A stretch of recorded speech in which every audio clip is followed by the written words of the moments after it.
right, let's take it from the top. Today is Tuesday? I want today to be known as Tuesday. Have you ever gotten up first thing in the morning and felt that it's just great to be alive? Excited about Tuesday. Every breath is a gift of sweet light from above. Say what? I don't know. I mean, does anyone really pay attention to radio anymore? Hey, it's show business, baby. You gotta start somewhere. Show must go on, right? Come on, it's showtime. Hi, everybody, and welcome to NSS. This is the Reynolds Report.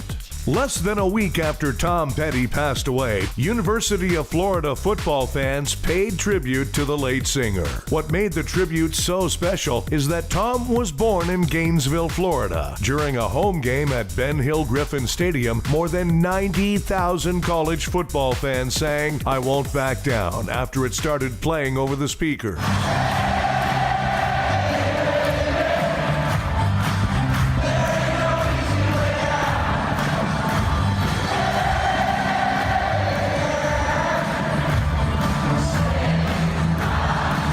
Meanwhile, Vice President Pence walked out of the Indianapolis Colts game on Sunday when some players from the San Francisco 49ers took a knee during the national anthem. "I left today's Colts game because at POTUS and I will not dignify any event that disrespects our soldiers, our flag, or our national anthem," Pence posted on Twitter. After the game, 49ers player Eric Reed said he thought Pence walking out was a PR stunt. My honest reaction, first off, does anybody know the last time he's been to a football game?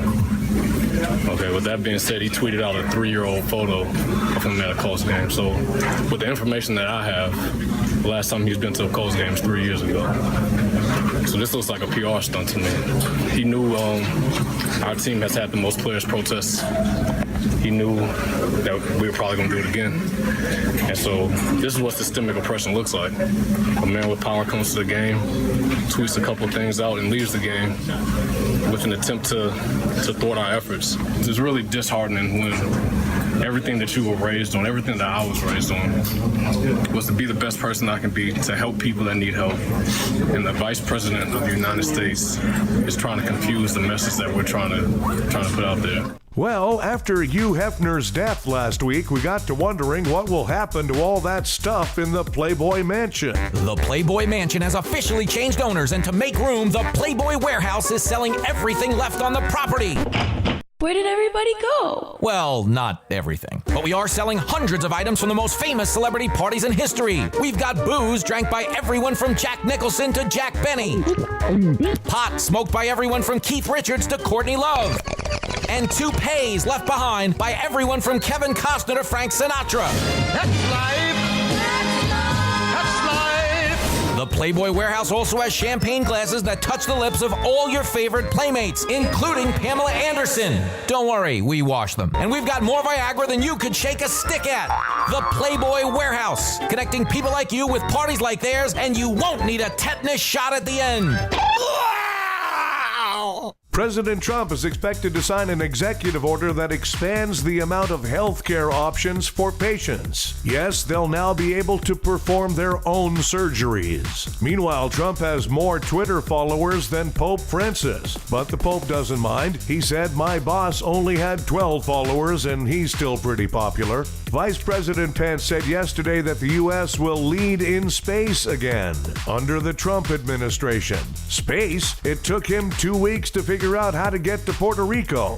Costco is offering a 1-year emergency food supply kit for $1,000. It sounds like a good deal until you realize that you'll probably go through your entire supply just waiting in a checkout line.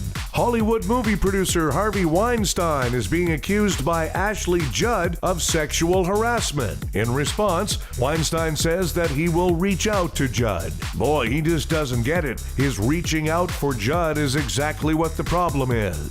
The new Blade Runner movie is out with Harrison Ford, and soon Arnold Schwarzenegger will appear in a new Terminator movie. That's sad. These days, even millionaires can't afford to retire. By the way, have you seen the new Blade Runner movie? It's about runaway robots. Yeah, Alexa ordered my ticket, and Siri sent a self-driving car to take me to the theater.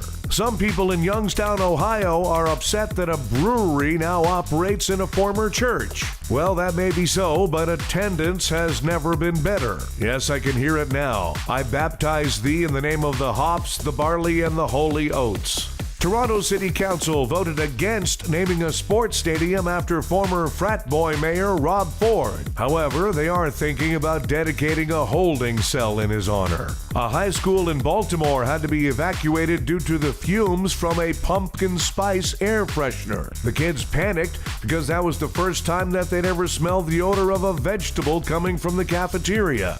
Time for Nobody Gives a F***. North Korea's Kim Jong-un announced that he has promoted his sister. She's now the country's executive assistant in charge of frightening global civilization. Hey, Rocket Man, nobody gives a f***. Two women who escaped from a prison in Canada were recaptured hours later when they went to an amusement park to try to escape from one of those locked room experiences, but couldn't. Yes, that's now inspired a new TV show, Orange is the New Stupid. Hey, escape rooms. Nobody gives a f***. And former boxing champion George Foreman has challenged former action star Steven Seagal to fight him in the ring. And apparently the winner will be the next president. Hey, fat old dudes, nobody gives a f***. Thanks, everybody. We have a new episode of the Reynolds Report for you every weekday. Be sure to check out NSS Live, starring Frank D'Angelo and his celebrity panel of guests, including the legendary Phil Esposito. Tuesdays and Thursdays. NSS Live.